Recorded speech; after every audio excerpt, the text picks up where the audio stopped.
بسم اللہ الرحمن الرحیم۔ ناظرین، عمران خان کا کہنا ہے کہ وہ جلد ہی ملک میں ایک نئے احتجاجی پروٹیسٹ کا آغاز کرنے والے ہیں۔ یہ انہوں نے ایک نئی ٹرم نکالی ہے جس سے پتہ چلتا ہے کہ جو پروٹیسٹ ہوتا ہے وہ غیر احتجاجی بھی ہوتا ہے۔ تو عمران خان صاحب جو پروٹیسٹ کرنے لگے ہیں یہ احتجاجی پروٹیسٹ ہے۔ تو ناظرین، اصل میں یہ اپنے ورکرز کو ایک تسلی ہے، اب وہ پروٹیسٹ کرنے کے قابل نہیں رہے۔ اور جس طرح کہ میں نے کچھ عرصہ پہلے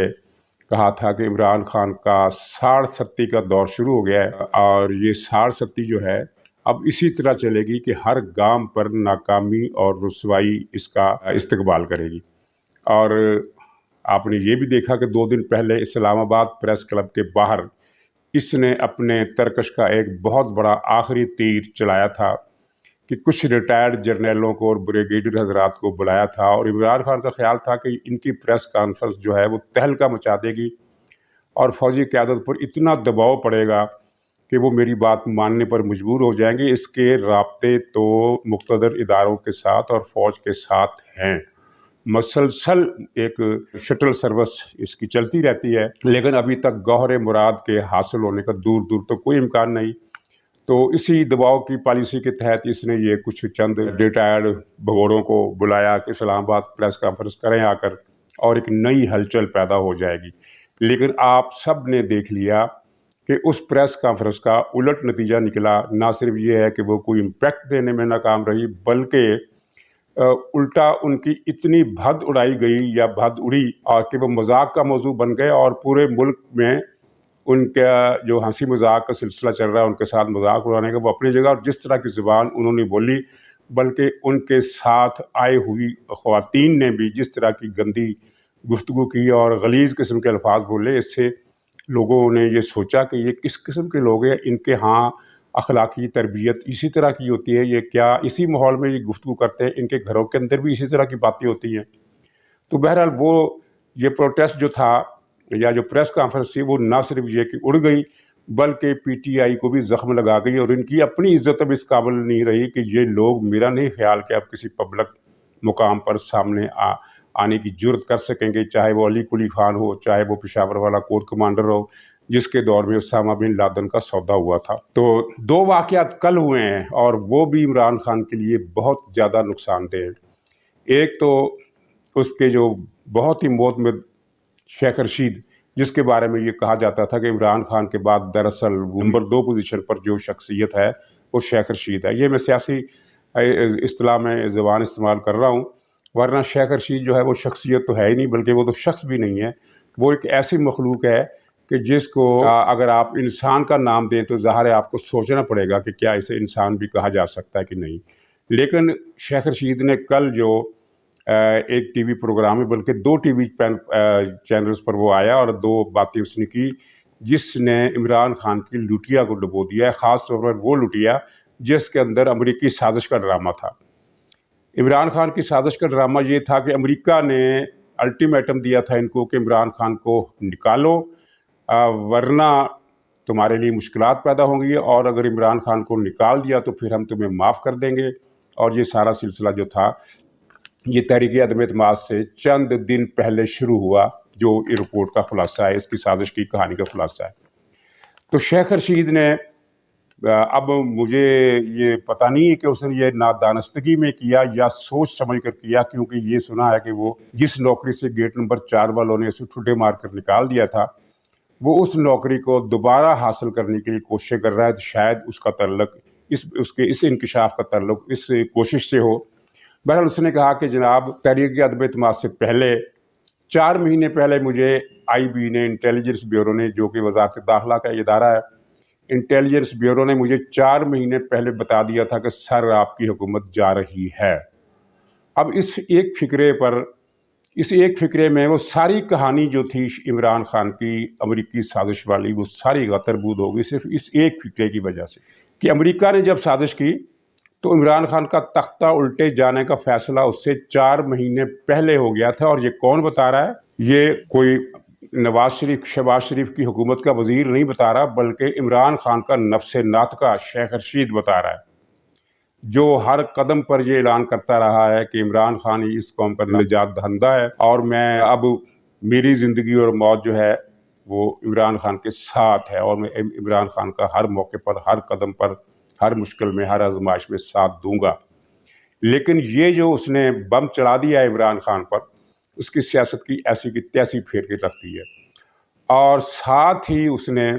موجودہ حکومت کو ریسکیو بھی کر دیا ہے۔ یہ شیخ رشید نے یہ بیان دے کر کہ عمران خان کو بھی پتہ چل گیا تھا کہ ہماری حکومت جا رہی ہے، اس لیے وہ جاتے جاتے بارودی سرنگیں بچھا گیا تاکہ یہ حکومت جو ہے وہ چل نہ سکے۔ یہ بھی شیخ رشید ہی کے الفاظ ہیں۔ مطلب یہ ہے کہ موجودہ حکومت جو یہ کہہ رہی ہے کہ اس وقت جو ہم قیمتیں بڑھا رہے ہیں اور دوسری مشکلات ہیں، تو اس سب کا ذمہ دار عمران خان ہے، جس نے آخری دنوں میں IMF کے ساتھ ایک غیر متناسب معاہدہ کیا جس کا پاکستان کو نقصان ہی نقصان تھا، اور مزید نقصان پہنچانے کے لیے اس نے اس معاہدے پر عمل درآمد روک دیا، جس کے نتیجے میں IMF نے قسط روک دی۔ اس قسط کے روکے جانے کی وجہ سے پاکستان کے معاشی مسائل زیادہ بڑھ گئے، یعنی پاکستان کی معیشت کو ایک مصیبت تو عمران خان کے اس غیر منصفانہ IMF کے معاہدے سے لاحق ہوئی، جو عمران خان نے صرف اس لیے کیا کہ آنے والی حکومت کو دن میں تارے نظر آ جائیں، اور پھر جان بوجھ کر اسی معاہدے کو جو اس نے خود کیا تھا معطل کر دیا، اس کی خلاف ورزی کی، تاکہ IMF جو ہے قرضے کی قسط دیر سے دے۔ ظاہر ہے اب نئے سرے سے مذاکرات کا سلسلہ چل رہا ہے، تو نئے سرے سے IMF مدد دے گی، تو بیچ کا جو عرصہ تھا وہ پاکستانی زر مبادلہ کے ذخائر پر بہت خوفناک دباؤ کا یہ مرحلہ تھا۔ تو اس کے نتیجے میں پاکستان کی معیشت کو دو قسم کی تباہی کا سامنا کرنا پڑا عمران خان کی وجہ سے، اور شیخ رشید نے یہ فکرہ کہہ کر کہ آخری زمانے میں عمران خان نے یہ بات جان کر کے اس کی حکومت اب نہیں رہے گی، نئے آنے والوں کے راستے میں بارودی سرنگیں بچھا دی تاکہ وہ ناکام ہو جائے، پاکستان کو نقصان پہنچے۔ مطلب یہ ہے کہ عمران خان نے اپنی حکومت کے جانے کا بدلہ دراصل نئی حکومت سے نہیں لیا بلکہ پاکستان سے لیا۔ تو اس بات سے آپ کو اندازہ ہو جائے گا اچھی طرح سے، مزید اچھی طرح سے، کیونکہ بہت سارے اندازہ تو آپ کو پہلے بھی ہے، کہ مزید اندازہ ہو جائے گا کہ دراصل یہ شخص پاکستان کا دشمن ہے۔ اس کی نفرت اور انتقام کا نشانہ اور ہدف نواز شریف نہیں ہے، زرداری نہیں ہے، شہباز شریف نہیں ہے، کوئی اور نہیں ہے، بلکہ اسلامی جمہوریہ پاکستان نام کا ملک جو ہے وہ اس کی انتقامی ہٹ لسٹ کا پہلا اور آخری نشانہ ہے۔ تو یہ اس کو ایک شیخ رشید کی صورت میں ایک بہت بڑی تباہی کا سامنا کرنا پڑا۔ اس کے دونوں بیانیے اڑ گئے، ایک تو یہ ہے کہ امریکی سازش والا، اور دوسری یہ ہے کہ مجھے نکال کر جن لوگوں کو لایا گیا ہے وہ معیشت کو سنبھال سکنے کے قابل نہیں ہے۔ دونوں چیزیں شیخ رشید کے اس دو فکروں سے اڑ گئیں۔ اب شیخ رشید نے جو یہ سچ بولا ہے، مجھے تو نہیں لگتا کہ اس کے منہ میں نادانستگی کی وجہ سے نکل گیا، اور ویسے وہ جس طرح ہاتھ چھوٹ ہوتا ہے اسی طرح کہ یہ منہ پھٹ قسم کا آدمی ہے، جو اس کے دل میں آئے یہ بک دیتا ہے اور کوئی خیال نہیں کرتا کہ میں کیا بات کر رہا ہوں۔ لیکن یہ دو باتیں جس طرح اس نے کی ہیں ایک ہی دن میں یکے بعد دیگرے، اس سے پتہ چلتا ہے کہ یہ اس کے منہ پھٹ ہونے کی وجہ سے نہیں کی گئی، بلکہ اس نے کیلکولیشن کی ہے۔ اور کیلکولیشن کی وجہ کیا ہے؟ اس نے خود کہا کہ عمران خان کی وجہ سے میرے تعلقات گیٹ نمبر 4 والوں سے خراب ہو گئے۔ پھر اس نے یہ بھی بتایا ایک موقع پر کہ مجھے وہاں سے میسج ملا ہے کہ اب عمران خان کا کوئی مستقبل نہیں ہے، اور یہ 100% درست بات ہے۔ سب کو پتہ ہے کہ عمران خان کے فیوچر پر مہر لگ گئی ہے۔ اب یہ شور غل گپاڑا، جس طرح ایک تھرڈ کلاس نشئی رات کو ٹھرا پی کر گلی میں آ جاتا ہے اور غل گپاڑا کرتا ہے، تو ظاہر ہے وہ محلے کے لیے کوئی تھریٹ نہیں ہوتا ہے اتنا بڑا کہ جس کی وجہ سے محلے دار جو ہیں وہ یہ سمجھیں کہ بھئی اب ہم پتہ نہیں اس محلے میں رہ سکیں گے کہ نہیں رہ سکیں گے، بلکہ وہ ایک ان کی نیند خراب کرنے کا باعث بنتا ہے، ان کے لیے بدمزگی کا باعث بنتا ہے، کانوں میں سما خراشی جسے کہتے ہیں وہ، یعنی ایک ایسی شور شرابہ جس کا ویسے فزیکل نقصان تو کوئی نہیں، لیکن سکون، ذہنی سکون اور بے چینی اور اریٹیشن اور اس طرح کی چیز کیفیت آدمی پر پیدا ہو جاتی ہے۔ گول پاڑا کرنے کے بعد تھک جاتا ہے، وہیں کہیں گلی کے نالی پر لیٹ کر سو جاتا ہے، معاملہ ختم ہو جاتا ہے۔ جو عمران خان کی سیاست ہے، اس کی اہمیت اور معنویت اور پریکٹیکلی اس کی جو شکل و صورت ہے وہ گلی میں آدھی رات کو ٹھرا پی کر باہر آ جانے والے غل گپاڑا کرنے والے شخص سے زیادہ کی نہیں ہے، اور یہ وہ کرتا رہے گا جب تک کہ اسے گرفتار نہیں کیا جاتا۔ یا جب تک کہ اسے لندن جانے کی اجازت نہیں مل جاتی. اور اس سلسلے میں خبر تو یہ بھی ہے کہ اس نے لندن جانے کی جو بات کی ان سے تو انہوں نے انکار کر دیا اور کہا کہ بھی تم اسی ملک میں رہو گے اور تم پر مقدمے بھی چلیں گے. یہ روایت بھی مجھ تک پہنچی ہے اور کچھ اور لوگوں تک بھی پہنچی ہے. بہرحال یہ بھی بات 2-3 دن میں کلیئر ہو جائے گی. دوسری یہ چوٹ اس کو پہنچی ہے کل، وہ یہ ہے کہ سپریم کورٹ نے 25 مئی کے لانگ مارچ کے حوالے سے جو مختلف اداروں کے سربراہوں سے کہا تھا کہ وہ اپنی رپورٹیں پیش کریں کہ 25 مئی کو کس نے کس چیز کی خلاف ورزی کی اور کس نے زیادتی کی اور کس نے، حکومت نے اپنی طرف سے کیا زیادتی کی اور عمران خان نے اپنی طرف سے کیا زیادتی کی. وہ رپورٹیں لائے تاکہ ہم ان کی بنیاد پر فردر کوئی نتیجے پر پہنچ سکے کہ ہمیں اب کیا کرنا ہے اگلے لانگ مارچ کے حوالے سے. تو ان اداروں نے جو رپورٹیں دی ہیں ان کا مرکزی خلاصہ، ان کا جو ایک سمری ہے وہ یہ ہے کہ عمران خان کو اچھی طرح بتا دیا گیا تھا کہ سپریم کورٹ نے ریڈ زون کی طرف جانے سے منع کیا ہے اور آپ یہ سری نگر ہائی وے کے پاس ہی جلسہ کر سکیں گے.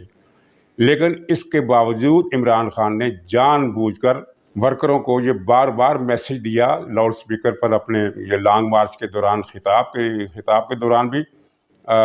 جو ظاہر چل رہا تھا، سوشل میڈیا پر بھی لائیو چل رہا تھا، اور اپنے ٹویٹ کے ذریعے بھی یہ کہا کہ آپ نے ریڈ زون پر پہنچنا ہے اور ہر صورت پر پہنچنا ہے. تو گویا کہ اس رپورٹ میں یہ ثابت ہو گیا، رپورٹ کی حد تک میں بات کر رہا ہوں کیونکہ فیصلہ ثابت کرنے کا عدالت نے کرنا ہے. تو رپورٹوں کی حد تک یہ ثابت ہو گیا کہ عمران خان نے توہین عدالت کی ہے اور عدالتی حکم کو نہیں مانا، بلکہ جان بوجھ کر لوگوں کو ریڈ زون پر پہنچنے کا کہا. اور اس کا رویہ جو تھا اس کی وجہ سے کارکن جو تھے وہ پہلے سے زیادہ مشتعل ہو گئے.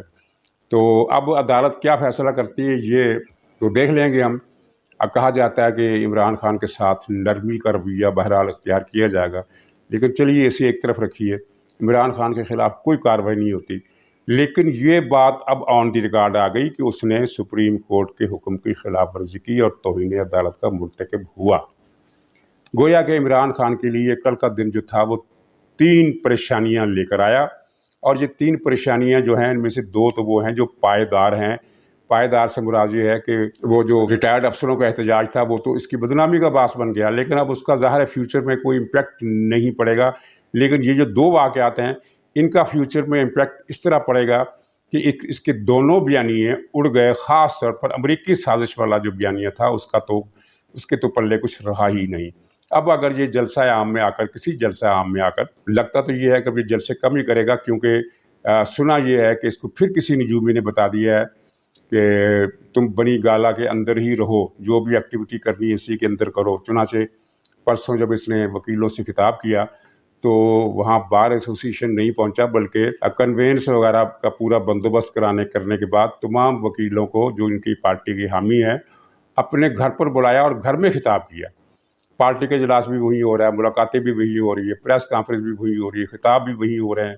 تو پتہ نہیں نجومی نے کہا یا نہیں کہا، لیکن یہ کہانی بھی چل رہی ہے کہ اس کو نجومی نے کہا ہے. اور ماضی میں ہم نے دیکھا کہ ایسی رپورٹیں صحیح نکلتی رہی ہیں. مثلا نجومی نے اسے کہا یا روحانی بی بی نے اسے کہا کہ تم نے اب اتنے دن کالا لباس پہننا ہے، اتنے دن یہ سفید لباس پہننا ہے، آج تم نے لال شرٹ پہنی ہے. وہ خبر ایک دن پہلے آ جاتی تھی اور اگلے دن ہم دیکھتے تھے کہ اس نے لال لباس پہنا ہوا ہے. اور پھر تسبیح کچھ دنوں کے لیے ہاتھ سے چھوڑ دو، یہ تسبیح کے بغیر آتا رہا، پھر اس کے بعد دوبارہ تسبیح پکڑ لی. اسی طرح کے یہ جو علم نجوم، علم رہونیات، کالے علم کا جو معاملہ ہے وہ ساری چیزیں جو یہ کر رہا ہے، اور اس کے مطابق سنا یہی ہے کہ اس کو پھر کہا گیا ہے کہ کچھ دنوں کے لیے محدود ہو جاؤ. یہ کچھ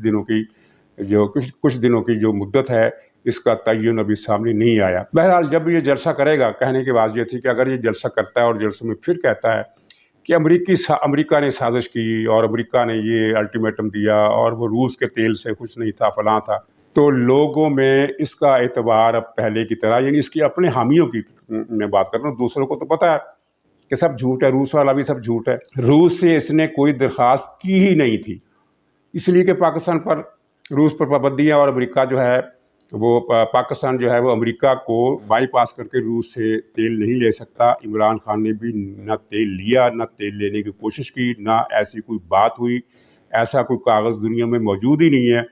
جو اس بات کی تصدیق کرے کہ عمران خان نے روس سے تیل لینے کی درخواست کی تھی یا کوشش کی تھی، یہ سب جھوٹ ہے۔ لیکن اس کے ماننے والے مان لیتے ہیں کہ خان صاحب جو کہہ رہے ہیں وہ صحیح ہے۔ تو اب بھی ظاہر ہے ہر طرف سے یہ ثابت ہو گیا کہ امریکی سازش کا ڈرامہ سارا اس کے ذہن کی پیداوار ہے، ایک سیاسی کارڈ ہے جو اس نے خود بنایا اور اسے کھیلا ہے،